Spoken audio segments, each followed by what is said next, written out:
करते रहनी, अपने ऊपर भरोसा रखना है भाई। बहुत दिन हुए हमारी सभा नहीं हुई है, जितनी भी मीटिंग है आपने रैली होगी। तो जैसे आपने देखा होगा कि हमारी बदलाव यात्रा काफ़ी सफल रही है। इस बदलाव यात्रा के बाद एक बदलाव महासभा का आयोजन रखा जा रहा है, जो कि जींद में ही करेंगे। 28 जनवरी का दिन है। उसमें हमारे नेता केजरीवाल साहब और माननीय पंजाब के मुख्यमंत्री भगवंत मान साहब दोनों रहेंगे। तो उसी के सभा की तैयारी से चलते आज यहाँ पे एक छोटी सी मीटिंग थी। देखिए, हमारा कोई रैली में भीड़ जुटाना कभी हमारा मकसद होता नहीं है। हम ये चाहते हैं कि हर गांव से व्यक्ति सभा में आए और केजरीवाल जी से उनकी बात सुनकर अपने गांव वापस जाए और अपने गांव के लोगों को बताए। तो कितने आएंगे, क्या आएंगे, वो लोगों का होता है, उन पार्टियों का होता है जो बस भरते हैं, बस भरवाते हैं और बस से लेके आते हैं। हमारा बड़ा सिंपल सरल है, जैसे कि आप सुने होंगे कि सभी से निवेदन कर रहे हैं कि हर गांव से भले ही एक आदमी आए, 2 आदमी आए, बट हर गांव से लोग आने चाहिए। आप देखो कि 1.5-2 साल हो गए तथाकथित शराब घोटाले को। इस घोटाले में आज तक ना 1 रुपए की बरामदगी हुई, ना एक कोई सबूत मिले। बिना सबूत के PMLA कानून होता है, जिसके तहत सभी नेताओं को इन्होंने जेल में भरा हुआ है। और इतने दिन तक केजरीवाल जी को ये नहीं बुला रहे थे। अगर इनके पास इनको जांच करनी होती तो केजरीवाल जी से बुला लिए होते, जैसे CBI ने 8 महीने पहले बुलाया था बातचीत के लिए, पूछने के लिए उत्तर दे दिए थे उनके जो पूछे।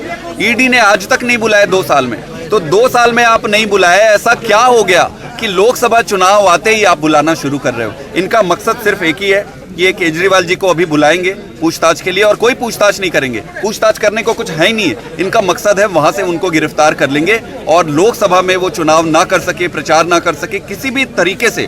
ये इनके इन प्रकारेण आम आदमी पार्टी को तोड़ना ही बीजेपी का मकसद बना हुआ है कि केजरीवाल जी क्यों बच रहे हैं, ईडी से सामना करने से क्यों बच रहे भाजपाइयों को? अरे, जब हमें पता है कि आपके ये सारे इल्लीगल हैं, हमें पता है कि ये षड्यंत्र है, तो बुद्धि तो हमें भी भगवान ने दी है ना। हम आपके षड्यंत्र में खुद जाके थोड़ी फंस जाएंगे। केजरीवाल है, इसको चक्रव्यूह में अंदर घुस के तोड़ना भी आता है और वापस आना भी आता है। पाठक जी, पाठक साहब, बहुतों को मन में संदेह होता है, यार ये बच्चे के अपने बच्चे को कोई अम्मा थोड़ी कहेगी कि अगर मान लो जैसे केजरीवाल जी की रैली आप जींद में करने जा रहे हैं 2.5 जनवरी, अगर उससे पहले उनकी गिरफ्तारी होती है तो उस दिन पार्टी की रैली का क्या होगा? पार्टी की रैली होगी, कोई नहीं होगा, कुछ नहीं होगा, कोई गिरफ्तारी अभी हो। ये कोशिश तो कर रहे हैं। ये इल्लीगल जो सम्मन देते हैं, उस सम्मन में सीधे सीधे पूछा जाता है कि भाई आप किस कारण सम्मन बुला रहे हो। कुछ तो भी आधार होना चाहिए कि आप कोई आरोप है तो आप बताओ, या फिर आप गवाह बनाना चाह रहे हो तो बताओ। पूरा इल्लीगल है, उस इल्लीगल का लीगल तरीके से जवाब दे रहे हैं और रैली सफल होगी। केजरीवाल जी आएंगे और मान साहब आएंगे। किस तरह का बदलाव हुआ हरियाणा के 2024 में? किस तरह का बदलाव हुआ चुनाव के बाद? जी, किस तरह का बदलाव मैं इतना ही कहना चाहता हूं कि आज अभी कोई क्राइम डिपार्टमेंट की तरफ से कुछ रिपोर्ट्स आए। वो रिपोर्ट ये कहती है कि हरियाणा पूरे देश में दूसरे नंबर का सबसे असुरक्षित राज्य बन गया है। दिन में हर दिन 4 से 5 मर्डर हो रहे हैं, दिन में 4 से 5 बलात्कार हो रहे हैं, गैंग रेप हो रहे हैं, हजारों की संख्या में डकैती, घूसपैठी, सारी चीजें हो रही है यहाँ पर। तो ऐसा क्या हो गया इस सरकार के रहते कि हरियाणा में इतनी असुरक्षा का माहौल हो गया? हमारी माताएं बहनें शाम ढलने के बाद या किसी भी टाइम आसानी से चल के रोड पे नहीं चल पा रही हैं। ऐसा क्या हो गया?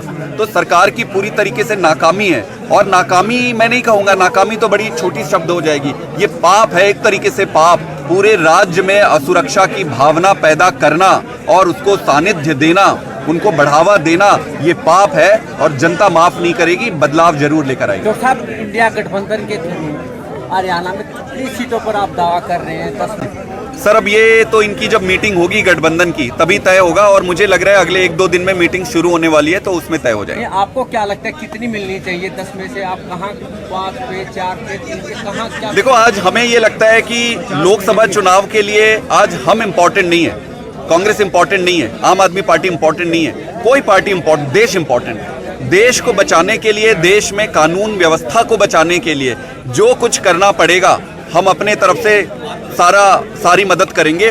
और रहा सवाल कितनी सीटें मिलेंगी, वो सीट के डिस्कशन के टेबल पे ही तय हो पाएगा। मैं आज कुछ नहीं कह पाऊंगा।